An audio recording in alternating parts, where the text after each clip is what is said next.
El libro del profeta Oseas. Oseas vivió en el reino del norte en Israel, al que a veces llaman Efraín o Jacob, alrededor de unos 200 años después de que el reino del sur se hubiera separado de Judá. Recuerda la historia del libro de Primera de Reyes. Oseas fue llamado a hablar a nombre de Dios durante el reinado de uno de los peores reyes de Israel, Jeroboam II. La nación estaba cayendo en el caos y en el año 722 el grande y terrible imperio asirio arrasó y destruyó a Israel. De nuevo, mira la historia de Segunda de Reyes. Y Oseas había visto venir todo esto. El libro es una colección de aproximadamente 25 años de predicaciones y escritos, y casi todo es poesía. Y esta colección ha sido diseñada para contener 3 secciones principales. Profundicemos y verás cómo funciona. La sección inicial cuenta la historia del matrimonio destrozado de Oseas con una mujer llamada Gomer, quien comete adulterio. Ahora, no es completamente claro si Gomer se acostaba con otros hombres antes o solo después de que se casaron, pero ellos tuvieron 3 hijos y luego las cosas se desmoronaron. El punto importante es que Dios le dice a Oseas que a pesar de la infidelidad de Gomer, él debe ir a buscarla, pagar sus deudas a sus amantes y comprometerse en su amor y fidelidad hacia ella una vez más.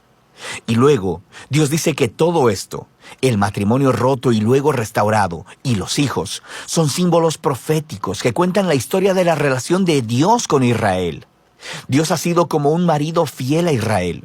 Él los rescató de la esclavitud, los llevó al monte Sinaí, donde entró en un pacto con ellos. Les pidió ser fieles únicamente a Él.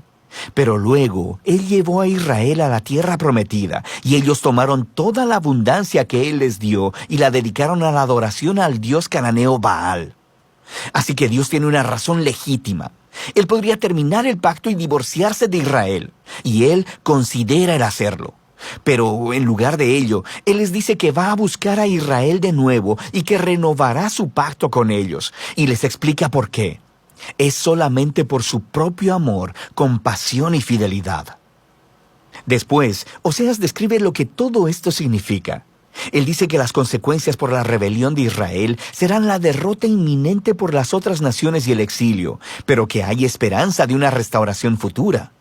Un día, Israel se arrepentirá otra vez y regresará a adorar a su Dios. Y dice Oseas, Él pondrá sobre ellos un nuevo rey mesiánico del linaje de David, quien les traerá la bendición de Dios. Y así, esta sección introductoria nos presenta todas las ideas principales del libro. Israel se ha rebelado y Dios traerá severas consecuencias, pero el amor del pacto de Dios y su misericordia son más poderosos que el pecado de Israel. Así que en las secciones restantes del libro, la poesía de Oseas desarrolla estos temas con mayor profundidad. Tenemos 2 colecciones de las acusaciones y advertencias para Israel, y luego cada una de estas concluye con un poema lleno de esperanza acerca de la misericordia de Dios y de la esperanza para el futuro. De manera que en los capítulos del 4 al 10, Oseas explora las causas y los efectos de la infidelidad de Israel. Él dice una y otra vez que a Israel le falta conocimiento o entendimiento de Dios. La palabra hebrea conocer, que es yadá, es más que solo una actividad intelectual. Describe conocimiento personal y relacional. Es la diferencia entre simplemente conocer algo acerca de alguien y conocer a ese alguien realmente.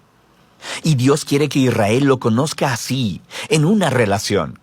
Quiere que experimenten su amor por ellos y que éste se convierta en la clase de conocimiento que transforme sus corazones y sus vidas para que lo amen como respuesta. Y esta es la razón por la que Oseas está exponiendo constantemente la hipocresía de la adoración de Israel. Él les muestra constantemente cómo están rompiendo los 10 mandamientos y cómo están permitiendo graves injusticias en sus comunidades. Y luego van a sus templos sagrados y ofrecen sacrificios a Dios como si todo estuviera bien, pero no está bien. Y no solo por su hipocresía, sino porque también están adorando a todos estos otros dioses. Muchas veces Él menciona sus altares a Baal en las ciudades de Betel y Gilgal. Y ellos no solamente han entregado su lealtad a otros dioses, también Oseas acusa repetidamente a Israel de confiar en sus alianzas políticas con Egipto y Asiria. En lugar de confiar en que Dios los protegerá, ellos quieren hacerse similares a esas otras naciones y confiar solamente en el poder militar. Y Dios dice que todo se les vendrá abajo, porque dentro de muy poco tiempo, Asiria los traicionará y vendrá a desolar sus tierras. Y en esta otra sección de advertencia, Oseas da una lección de historia sobre el antiguo Israel para mostrar cómo esta familia ha sido infiel desde el principio. Él alude a la traición y a las mentiras del patriarca Jacob. Recuerda a Génesis 27 y 28. Él alude a la rebelión de Israel en el desierto. Recuerda el libro de Números. Él alude al nombramiento del corrupto rey Saúl, quien llevó al pueblo al pecado y al desastre. Recuerda las historias en Primera de Samuel. Y todo esto es la manera de Oseas decir que algunas cosas en esta familia nunca cambian. Así que, ¿qué esperanza tiene Oseas? Bueno, sabemos por el capítulo 3 que Dios hará algo para salvar y restaurar a su pueblo, y eso es lo que exploran estos dos capítulos finales. El capítulo 11 es hermoso. El poema muestra a Dios como un padre amoroso que crió a su hijo Israel y luego compartió todo con él. Pero el hijo creció y se rebeló contra el padre, aprovechándose de su generosidad. Entonces, en este poema, Dios está emocionalmente destrozado. En un momento está enojado y naturalmente dice que traerá severas consecuencias, pero al siguiente está quebrantado de corazón. Y luego, él dice que es movido por su misericordia y compasión, y que él perdonará al hijo que ama. Él dice, ¿cómo te abandonaré, Efraín? Mi corazón se conmueve dentro de mí, se enciende toda mi compasión. Y así, aunque Dios permitió que Israel fuera conquistado por Asiria y enfrentara las consecuencias, esa no es la última palabra de Dios. Todavía hay esperanza, y de eso se trata el último capítulo. Oseas llama a Israel a arrepentirse y a volverse a su Dios, pero él sabe que no durará porque nunca lo ha hecho antes. Y Dios dice que un día él sanará su apostasía y les amará generosamente. Dios continúa describiendo a este nuevo y restaurado Israel como un árbol frondoso que tendrá raíces profundas y amplias ramas, y le ofrecerá sombra y fruto a todas las naciones. Es una imagen de la promesa de Dios a Abraham, de cómo Israel se convertirá en una bendición a las naciones.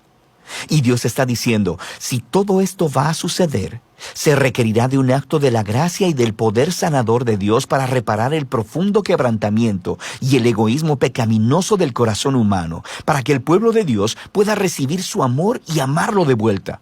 Eso es lo que Dios promete hacer. Ahora, después de este poema encontramos las últimas palabras del libro. Son como una nota añadida. Probablemente son del autor que reunió la poesía de Oseas y ahora quiere hablarte a ti, al lector, por un momento. Y él dice, ¿quién es sabio y prudente para entender todo esto? En otras palabras, los poemas de Oseas. Los caminos del Señor son rectos y los justos andan por ellos, pero los rebeldes tropiezan en ellos. Así que el autor quiere que sepas que la poesía de Oseas para el reino del norte, Israel, no está encadenada al pasado. Esta revela profundas verdades acerca del carácter de Dios, de sus propósitos y de la naturaleza humana. Y aunque Dios debe y trae su justicia sobre la maldad humana, su propósito final, su corazón, es sanar y salvar a su pueblo. Y de eso se trata el libro de Oseas.